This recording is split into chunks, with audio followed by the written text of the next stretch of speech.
Welcome to another episode of Wisdom on the Front Porch. And today we have Shana. Is it Shana? Is that Shayna. correct? Shana. Shana Francesca. I'm so glad she's here. We've been talking about food and recipes, but we're going to talk about what she does, why she does it, and how it can help you as an entrepreneur in your journey in life. So tell us just a little bit about who you are. Yeah. So my name is Shana Francesca. I was raised in a high control family and a high control religion. So I'm a cult survivor.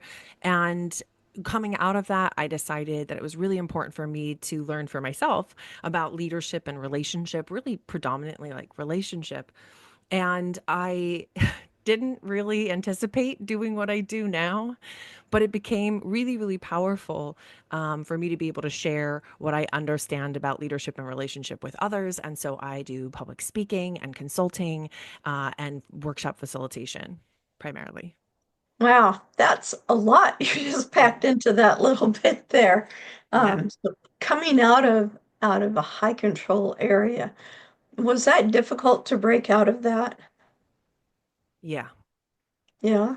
It's the thing about high control environments, religions, households, abusive households, those the same thing, is that the psychological effects, right, of prolonged violence, or it's actually cyclical violence that's actually more detrimental. So being in those Right. environments where you can't anticipate when something's going to turn violent means that you're constantly policing yourself. And then you start policing the people around you so that their violence doesn't turn towards them, right? And so you start limiting yourself and the people around you. And that's all psychological control. And you don't realize how pervasive it is until you leave those environments and you start to try to construct a life for yourself, and you still find yourself policing yourself and the people around you. So Mm, there's a lot of healing that has to happen from the trauma, right? We know that, we expect right. that, but we don't think about the ways that psychological control has embedded in itself in the way we show up too, right? Yeah. And so yeah, it does take a long time, and especially because I left everyone, pretty much everyone I ever knew, and rebuilt a life and needed to heal at the same time. It took me a long time. It took me a decade before I really felt like, oh, maybe this is actually who I am. Maybe Oh, all that was just separating me from who I am, right? yeah. Um, yeah. So yes, it does take time. And that's a good point to bring out is you think that once you leave a situation, it's all going to be sunshine and roses now. It's going to be good, but you still have all of that going inside your subconscious. Yeah. Been doing a lot of mind work and understanding the subconscious and what's there. And it is incredible how we talk to ourselves without us really realizing what we're saying to ourselves. And Mhm. once we recognize that, then we can change that and we can start changing our subconscious that because it only believes what we tell it to believe or what we allow it to believe. Yeah. And that sounds kind of like, what are you talking about? But coming from a situation like that, any kind of toxic relationship, you've got all that stuff that's been put in there that whether you willingly allowed it or not, it was allowed to be in there. And so now you have to take control of it. And it Yeah. does take time. And there's layers that you have to go through.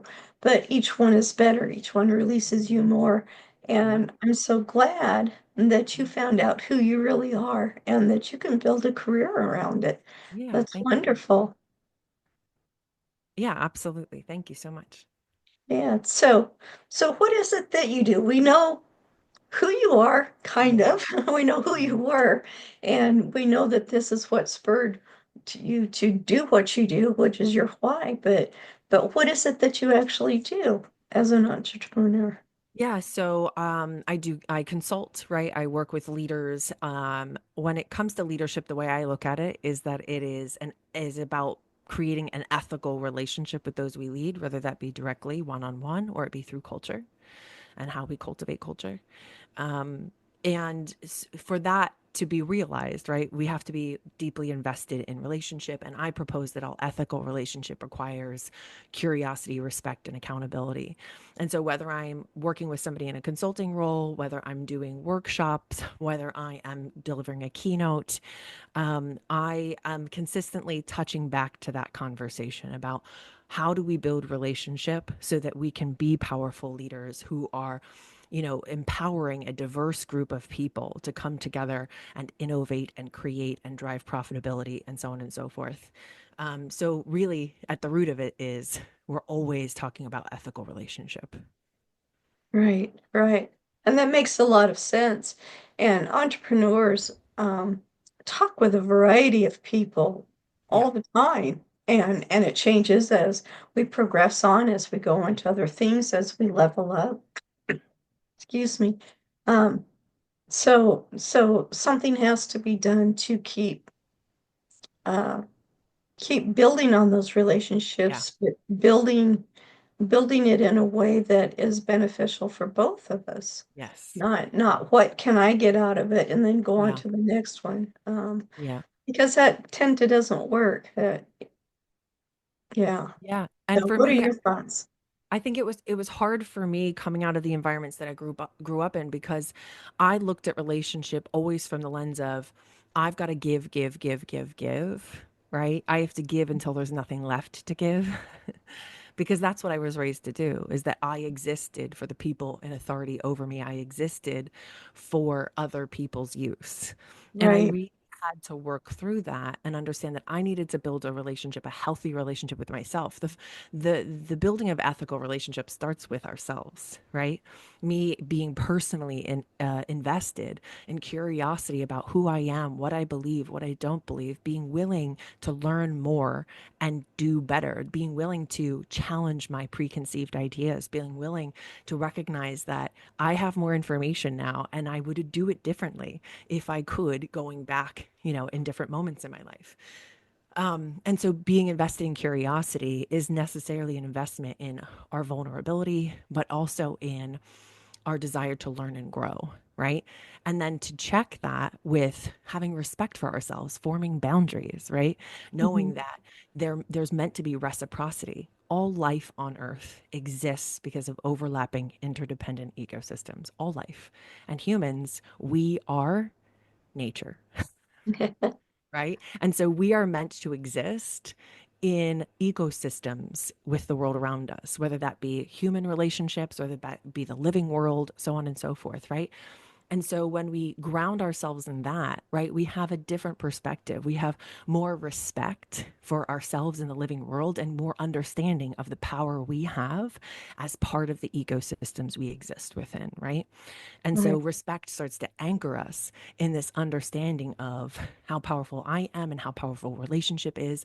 And I have to have healthy boundaries. And those are for me, not for other people, right? I'm not meant to force those on to other people, but to have the confidence to be able to walk away if somebody violates my boundaries, so on and so forth.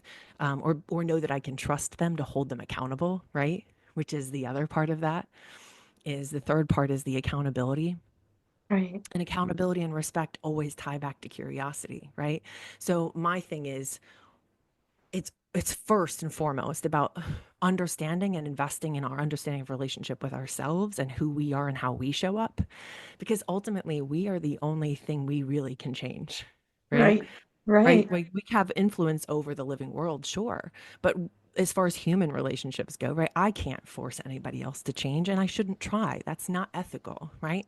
But what I can do is model that in my own life. Then people see how that powerfully transforms who I am and how I show up as a person, as a leader, as a business owner, right? And then they start to want to mimic that in their own lives and it becomes normalized and it transforms society, right? So we have a lot of power, right? But we have to develop a connection to ethical relationship in order to tap into that. yeah. And it's so true that people are watching us all the time. Yeah. Not like they're spying on us all the time. We need to be paranoid. That's not it at all. But people observe. They observe what we're doing. They observe how we're behaving. Are we, if we say something, do we do what we say or, you know? or don't we? And Yeah. and people do offer grace. It's important to offer Yeah. each other grace because things happen. Um, Yeah. but we have to see where we are that we are doing our best all the time. And Yeah. that doesn't mean, oh, I have to just do this and I have to do this. It means we're just being us. And being Yeah. us means I just show up. I show up the Yeah. best way that I can all the time. Yeah. And Yeah. if it doesn't coincide or it doesn't work out one day or with somebody or something, then either look at it, find out what's not working. Is there something I need to adjust about me? Or is it maybe just not a good fit at this time? Right. Or is this, am I just not at that place in my journey? Or they're not in their place in their journey Yeah. right now?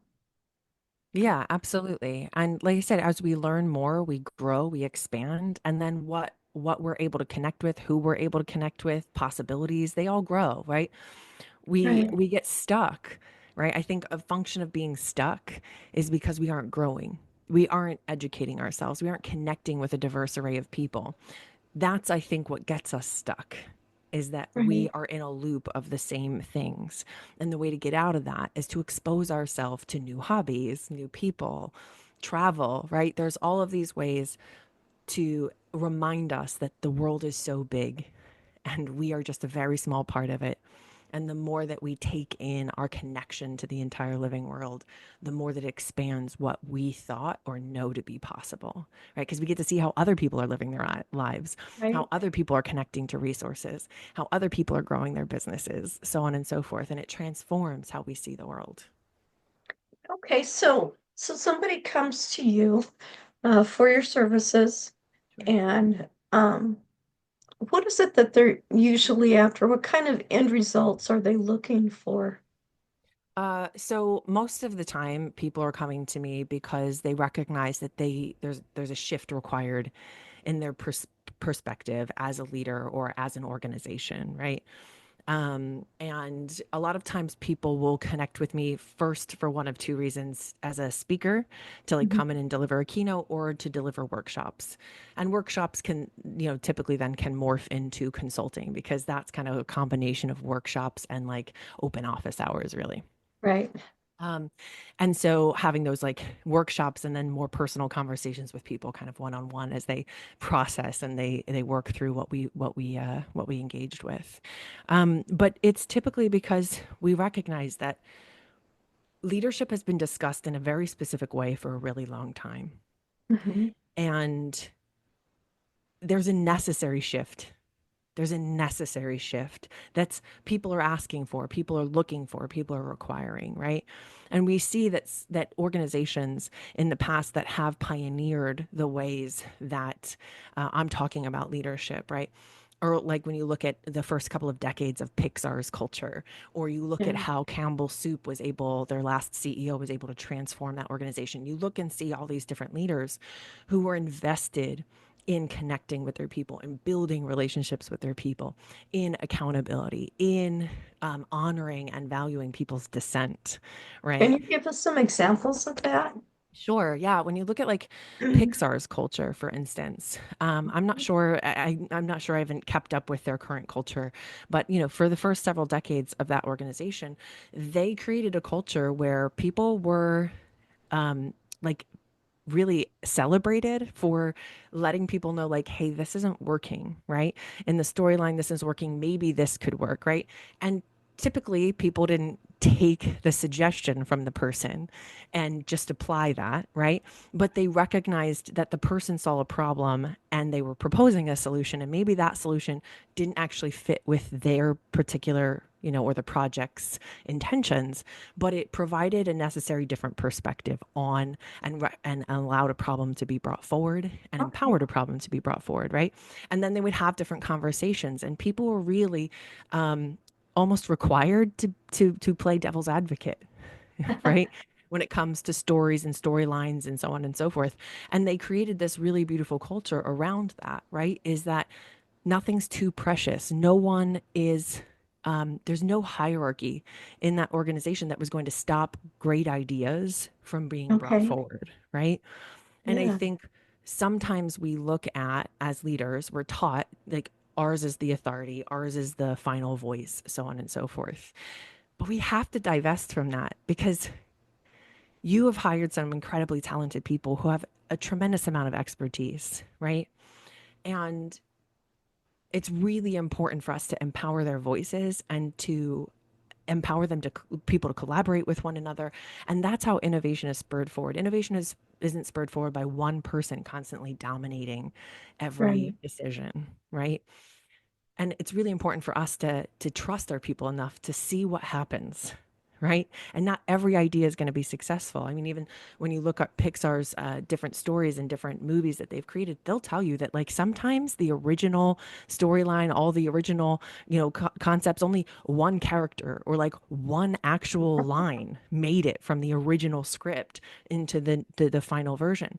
There was a lot of failure along the way, but the failure brought them to this success. And so, if we're afraid of failure and we punish our people for failure and we're committed to efficiency, right, rather than to innovation and fostering relationship, we will never experience the kind of success and our people will never be inspired to innovate and create the kind of things that could really drive our fundamental profitability.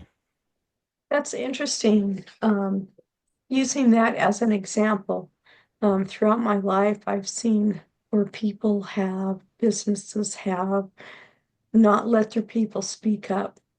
And a Hmm. lot of times it's when their business needed the help and their Yeah. people had the ideas. Yeah. And then it was like rats leaving a sinking ship. Yep. They knew there Hmm. was no reason to stay because Yeah.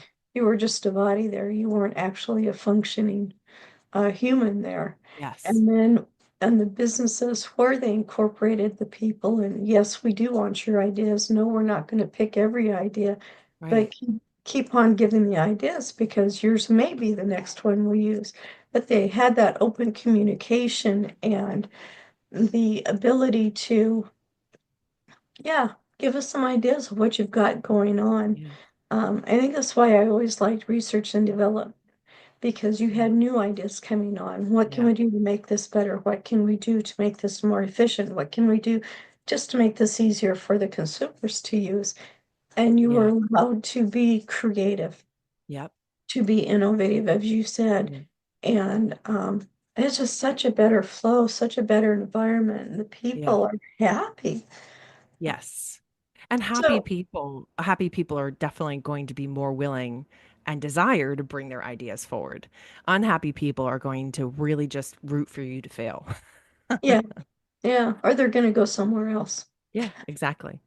Yeah, and you hire these people Yeah. because you need people to do the work, but give them a voice. Yeah. If they have something to say, don't. I think disciplining people for saying what's on their mind when they're the ones doing the work actually hurts a company more than it helps a company. Absolutely. And I Yeah. tell leaders I think it's not really I think it's not really about giving people a voice as much as it is not taking their voice.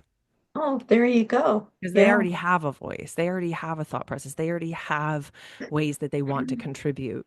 If you haven't created successful lines of communication and ways for people to bring ideas forward, then you're taking their voice, and that has to be amended. Right. And I'm thinking, usually as entrepreneurs who have a few employees and stuff, they're kind of figuring this out. But what about the entrepreneur that's getting started and maybe they're hiring a VA or you're doing this or Yeah. that? How does that fit in with even the beginner besides the Yeah. seasoned entrepreneur? Culture starts with one, it starts with us. So we Okay. have to practice that which we want to develop inside of our organization, even if your organization only ever is just you. Your Okay. culture is still going to be felt by people who approach your brand, right? It's still going to leak out into the way that you connect with vendors and clients and so on and so forth. And so you are still developing a culture, even if you're only a single sole entrepreneur. And I Okay. think it's really important that we stay anchored in that, that you sit down and you think about what are your values as a person? What are your values as an organization? Sometimes they're the same, sometimes they're different, depending on what you do, right? But putting them down in writing, right? put those down. And if you're not sure how to develop those, there's lots of organizations who have sat down and developed their values, right? And look at those, find those organizations that you admire, how they show up in the marketplace. Yeah. And it doesn't have to be organizations that are in your specific industry. You want to look at organizations all across different industries and see what's made them successful, right? And how they connect with their people and how they develop relationships with their people long term.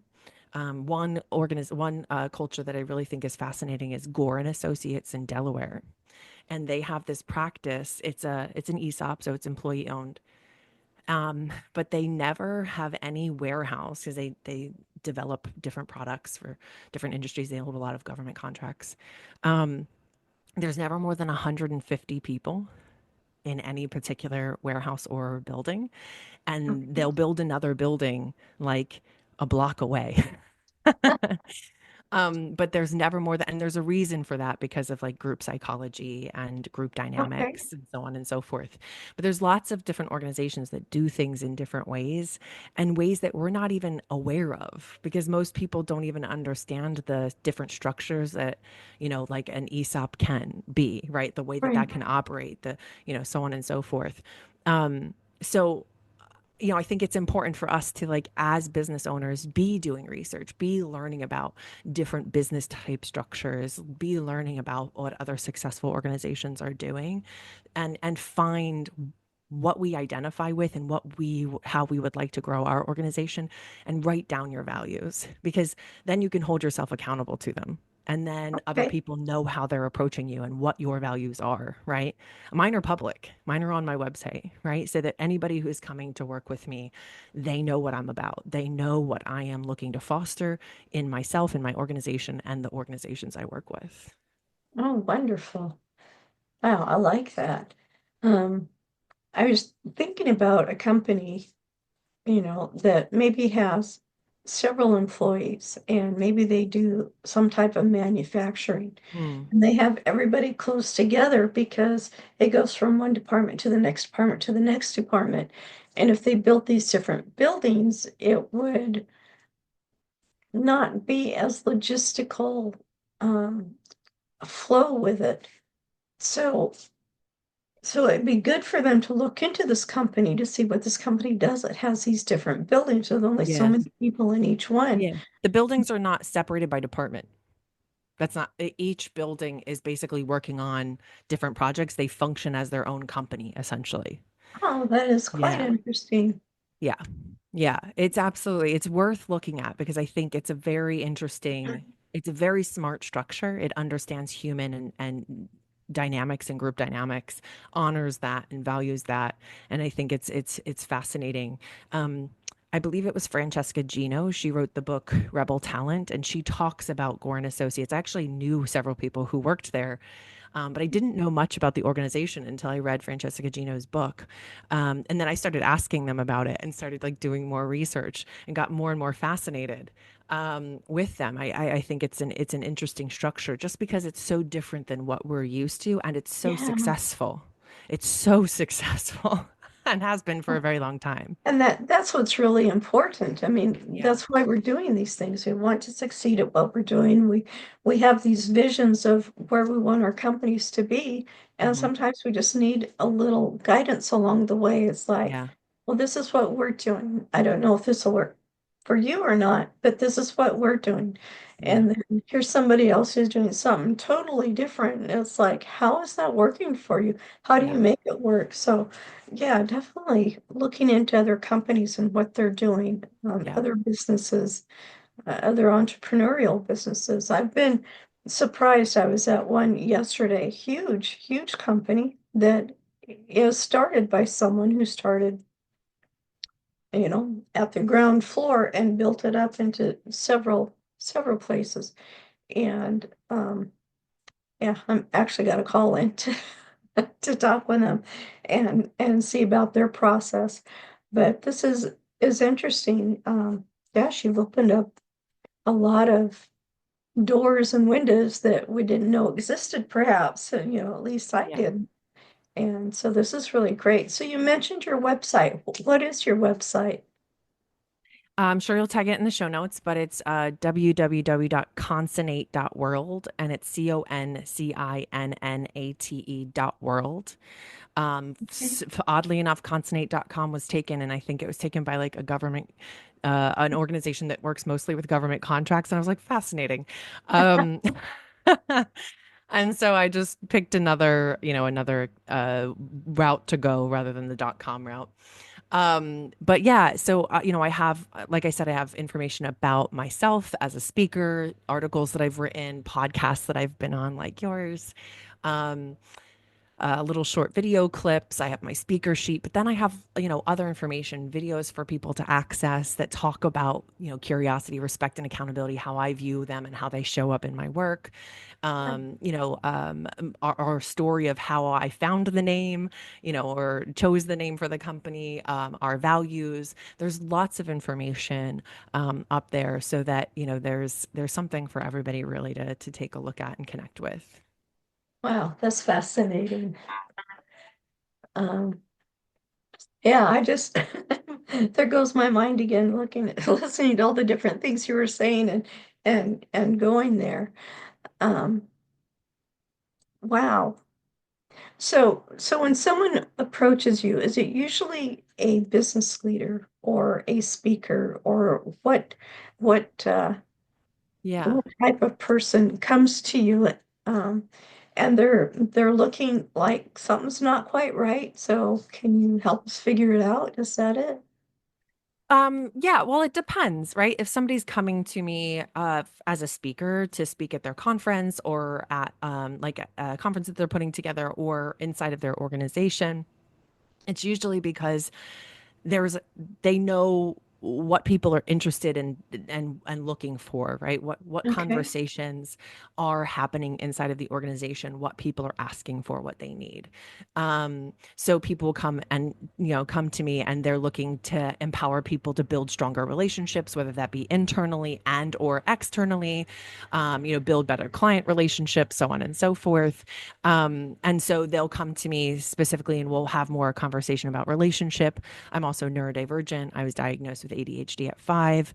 And so one of my talk tracks is about the power of creating an inclusive work environment and how that Mhm. drives profitability. We know that it does. The top Fortune 100 and Fortune 500 company CFOs will tell you that diversity as investment in diversity has driven their bottom line up significantly in a Good. way that if they divest from those things, it would negatively impact their company and possibly force them to close the doors. We Wow. know from Citibank's study in 2020 that a lack of investment in diversity and in honoring a diverse workforce and cultivating a diverse culture has in fact cost the US economy $16 trillion, and that was just in 2020. Wow. Right. So we know there's hard financial numbers around a lack of investment in diversity, and neurodiversity is just a part of understanding the biodiversity that is the human existence, because again, biodiversity is necessary for all life on earth. Humans would cease to exist if we all existed exactly the same. One disease would wipe us all out in a fraction of a second, right? Oh, yes. Right. So neurodiversity is just a necessary part of biodiversity. So we have that conversation. So they're kind of looking to make sure that they're creating an environment that is inclusive so that they are being able to drive innovation and profitability. Or they're coming to me about leadership. Again, people come to me for workshops if they want to kind of really be able for us to like drive that conversation more, to be more interactive. If it's a Okay. conference, they're coming to me for speaking. And that's usually like the gateway because I'm having a very unique conversation about leadership with people. I have never met anyone else who's talking about leadership the way that I am. Not ever. And I've been told that over and over again. Literally, no one's talking about it the way you are. And perhaps it's because I grew up in a cult, so I have a very unique perspective on Right. leadership.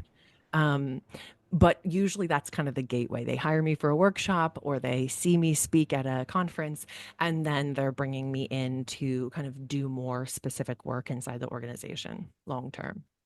Oh, that's awesome. That's awesome. So they go to your website to find you to Yeah. connect with you? Yeah, Yeah. there's contact information, there's my services are posted there, so on and so forth. So there's lots of information for you.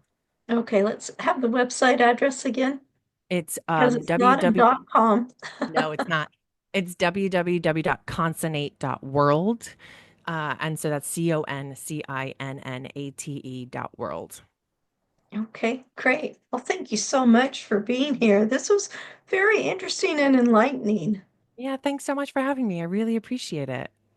Okay, well, we'll see you next time and be sure to look her up. This is just very fascinating and help your business grow more. We'll see you next time on Wisdom on the Front Porch. Thank you for joining us today on Wisdom on the Front Porch with your host, Ellis Kirkpatrick. You can find us on our website, wisdomonthefrontporch.com, see previous episodes of the podcast, and view issues of the magazine. Did you know you can submit questions, leave reviews, or suggest topics? You can also tell us where your favorite front porch location is and what it means to you. We hope you gain value and insight from today's or previous talks. We appreciate your support for us so we can continue to provide value and expertise to you and others.